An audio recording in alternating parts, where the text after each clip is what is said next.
I tricked my neglectful father into paying for my entire college tuition, and when he found out, he was not happy. He tried to sue me, and I lost thousands in the process, but he lost everything. My mom and dad are addicted to my younger sister, and it's getting weird. When I got accepted to a top-tier university, my dad actually said the words, "You need to attend community college. We don't want your sister feeling jealous about your success now, do we?" Can you believe that crap? But I took a deep breath, kept my voice calm, and said, "Of course I'll go to community college, Dad, but only if I can live in student college." And, like the R-worded idiot he is, he agreed, because what he didn't know was that I'd already secured a massive scholarship to Princeton, and I had no intention of going somewhere else. So for the last 3 years, my parents have been sending money for community college that I've been using to supplement my scholarship. And because of their obsession with my sister, I got away with it. All I had to do was visit during the holidays and pick up the phone once in a while. LOL. But then my master plan was ripped to shreds, because out of nowhere, my dad called demanding I come home for my sister's wedding preparations. He wants me there for the whole week beforehand to play happy family, as if he hasn't been ignoring my existence for years. I didn't even have time to say anything, because after just a few seconds of silence,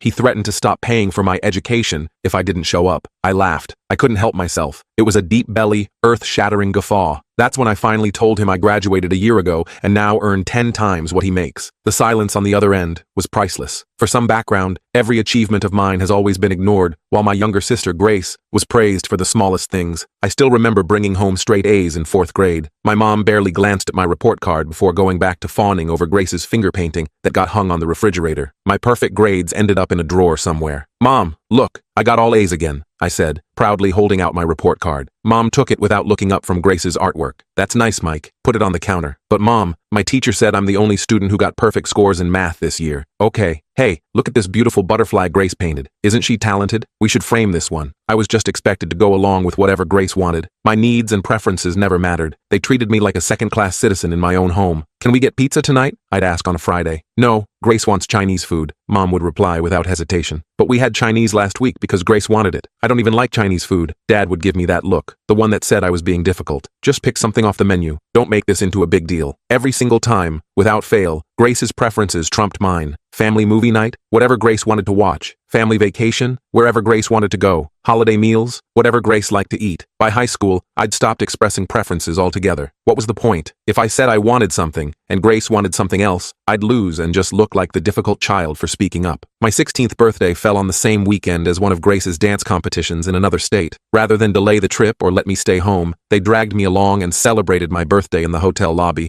with a store-bought cupcake after Grace's performance. My gifts, a gas station keychain, and a card they'd clearly bought at the last minute. "Sorry we couldn't do more," Mom said, not sounding sorry at all. "But this competition is really important for Grace's future." Meanwhile, for Grace's birthdays, they threw elaborate parties, invited dozens of guests, and spent weeks planning the perfect celebration. For her sweet 16, they rented out an entire venue and hired a live band. The contrast couldn't have been more stark. The scholarship that changed everything high school was a blur of being overlooked and undervalued. I threw myself into academics because it was the one area where my success didn't threaten Grace. She had no interest in school, preferring to coast by on seas while focusing on dance and popularity. My straight A's and academic achievements flew under the radar, which was fine by me. I was building my escape plan. When college application time came around, I secretly applied everywhere and landed a full scholarship at one of the most prestigious universities in the country, several states away. I was ecstatic. Finally, a chance to escape. The day the acceptance letter arrived, I couldn't contain my excitement. For once, I thought, surely they'd be proud of me. A full ride to an Ivy League school? That had to warrant some recognition. I waited until dinner, where we were all seated together, a rare occurrence unless it was about celebrating something Grace had done. "I have some news," I said during a pause in conversation. My heart was racing. "I got accepted to Princeton, with a full scholarship." There was a moment of silence. Mom and Dad exchanged a look. "Princeton?" Mom repeated, her fork hovering midair. "That's far away." Dad cleared his throat. "Mike, we always planned for you to attend the community college here. It's practical, and you can live at home. But this is Princeton," I emphasized. "With a full scholarship. I won't have to pay anything." "It's still too far," Mom insisted. "We need you here." I looked at Grace, who was suddenly very interested in her food. "Why? What does it matter where I go to school?" Dad's face hardened. "You need to turn it down," he said flatly. "Grace doesn't do as well academically, and it would crush her if you went to a better school. Plus, we need you close to home." I couldn't believe what I was hearing. "You want me to give up a full scholarship to an Ivy League university because Grace might feel bad about it? Don't be selfish, Mike," Mom snapped. "Family comes first. Always." "What about my future?" I asked, my voice cracking slightly. The community college has perfectly good programs, Dad said dismissively, and will help you with tuition. Grace finally looked up, a small, satisfied smile playing on her lips. It's better if we all stay together, she said sweetly. I'd miss you too much, Mike. That's when I developed my plan. I told them I'd attend the local community college if I could live in the dorms. They agreed immediately, probably happy to have me under control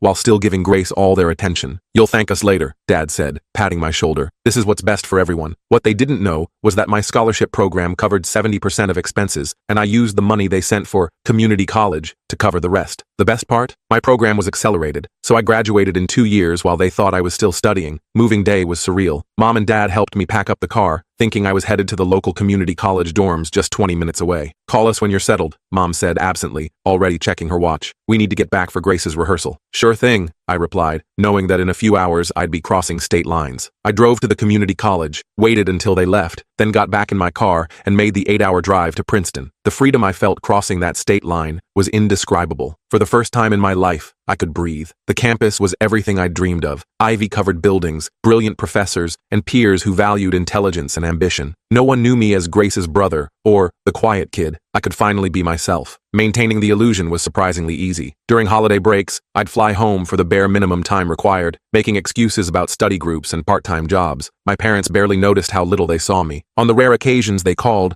I'd talk vaguely about classes and campus life, and they'd quickly shift the conversation to Grace's latest achievements. That's nice, Mike. Did we tell you Grace got the lead in her dance showcase? During my second year, I landed an incredible internship at a tech company that later offered me a full-time position. By the time my accelerated program ended, I had a job waiting for me with a starting salary that made my eyes water. I landed an amazing job right after graduation with a 6-figure salary. I've been working there for over a year now, with a promotion on the horizon. Meanwhile, my parents still think I'm a struggling student at the local community college. My apartment isn't fancy, but it's mine. I've made friends who value me for who I am. I've even started dating someone who actually listens when I speak and considers my preferences important. This taste of normal human interaction made the toxicity of my family dynamics even more apparent. The wedding drama unfolds. For over a year, I maintained minimal contact with my family. Occasional texts, rare phone calls, and fabricated excuses for missing holidays. They never pushed back much. Grace's life always provided enough drama and excitement to distract them. So yesterday, Dad calls demanding I come home for Grace's wedding preparations. They need me there to help out and be part of the family photos. For a split second, I felt a twinge of hope. Maybe they finally wanted to include me as part of the family? Mike, you need to come home next week, Dad said without even a hello. The wedding's in 2 weeks, and we need all hands on deck. Dad, I have finals coming up. I can't just drop everything. This is your sister's wedding, he said, his voice rising. Finals happen every semester. This is a once-in-a-lifetime event for Grace. I didn't even know she was engaged, I replied honestly. There was a pause. We told you at Christmas. They hadn't. I hadn't been home for Christmas in 2 years, making excuses about work and study. They'd never noticed. Look, I'll try to make it for the actual wedding, but I can't be there for a whole week of preparations. Unacceptable, Dad snapped. Grace wants a family photo shoot, bridal shower, rehearsal dinner, the works. She specifically asked for you to be in the photos. What will people think if her only brother isn't there for everything? But then reality hit. They just needed me there as a prop for their perfect family image. When I texted that I couldn't make it, my mom started the guilt trips. Don't you want to be there for your sister's special day? And family is forever, Mike. How can you be so selfish? Mom texted. After everything we've done for you. Another message followed. Grace is crying. She says you're ruining her wedding by not being here. How could you hurt your sister like this? When that didn't work, my dad called with threats. If you don't show up, we're cutting off your college money. We can't have people asking where our son is. That's when I finally snapped. Go ahead and stop paying. I don't need your money. What did you just say to me? Dad's voice was dangerously low. I said I don't need your money. I haven't for a long time. Listen here, you ungrateful brat. We've supported you through college, put a roof over your head, fed you. I laughed, which only made him angrier. You think this is funny? We'll see how funny it is when you're kicked out of school with no degree and no future. We're withdrawing you from classes tomorrow. Go ahead, I said calmly. Try it. Dad went ballistic, threatening to withdraw me from the community college to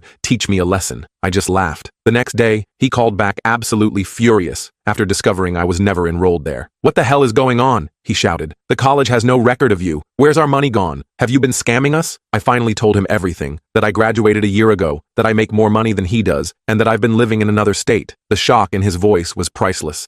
What? You've been at Princeton this whole time? With what money? The full scholarship you made me turn down, except I didn't turn it down. That's impossible, he sputtered. You've been home for holidays, I flew in for brief visits. You were all too focused on Grace to notice how little I was actually there. And now? Where are you? What are you doing? I graduated last year. I work for a tech company. I make 6 figures, Dad. More than you ever have. The silence that followed was deafening. Why? He finally asked, his voice smaller. Why would you lie to us for years? Because you never gave me a choice. You were willing to sacrifice my future to protect Grace's feelings. So I did what I had to do. You need to come home. Now we need to discuss this as a family. No, I said simply. I don't need to do anything. I'm not coming to the wedding, and I'm not pretending to be part of a family that never valued me. I hung up, my hands shaking but my resolve firm. The spectacular fallout. Over the next few days, my phone exploded with calls and texts from family members I hadn't heard from in years. Apparently, Dad and Mom had spun some tale about me having a mental breakdown and abandoning the family right before Grace's wedding. Turns out, Grace's wedding was a complete disaster. Her fiancé was a con artist who convinced my parents and sister to invest their savings in some sketchy scheme before disappearing with all their money. My dad's business was already failing, and now they're about to lose their house too. My cousin Jake, the only relative I still occasionally spoke with, filled me in on the details. Dude, it's a total shit show, he told me. This guy, Chad or whatever, he convinced your parents to invest like $100,000 in some cryptocurrency thing, said it would triple in value before the wedding. They even took out a second mortgage. Are you serious? I couldn't believe they'd be that gullible. Dead serious. Your dad's business has been tanking for years. You didn't know? The economy hit him hard, but he kept up appearances for Grace's sake. They were banking on this investment to save everything. Instead, Chad disappeared 3 days before the wedding with all their cash. No one's heard from him since. What about Grace? I asked, curious despite myself. Jake snorted, playing the victim, of course, crying about how she's heartbroken and betrayed. Meanwhile, your parents are facing bankruptcy. I felt a momentary pang of sympathy, quickly replaced by bitter satisfaction. The golden child's choices had finally caught up with them all. Suddenly my phone was blowing up with calls from blocked numbers. My mom got through once, sobbing about how much she misses me and needs her son back. My aunt filled me in on the real story. They're desperate for my money now that they're broke. Mike, baby, we've made mistakes. Mom wept into the phone. We miss you so much. Please come home. Your family needs you. You never needed me before, I replied coldly. You never even noticed I was gone. That's not true. We've always loved you. You're our son. What you mean is, you need my money now that Grace's fiancé scammed you. The sudden silence confirmed everything. How did you know about that? She finally asked. Word gets around. Goodbye, Mom. I blocked her number. The audacity of these people. They even showed up at my apartment, somehow found my address, begging for help, talking about family responsibility. I slammed the door in their faces. The knock came at 7 a.m. on a Saturday. I opened the door to find my parents standing there, looking haggard and desperate. Mike, Dad said, forcing a smile. Son, can we come in? How did you find my address? I demanded. That doesn't matter, Mom said, already trying to push past me into the apartment. We're here now, as a family. I blocked the doorway.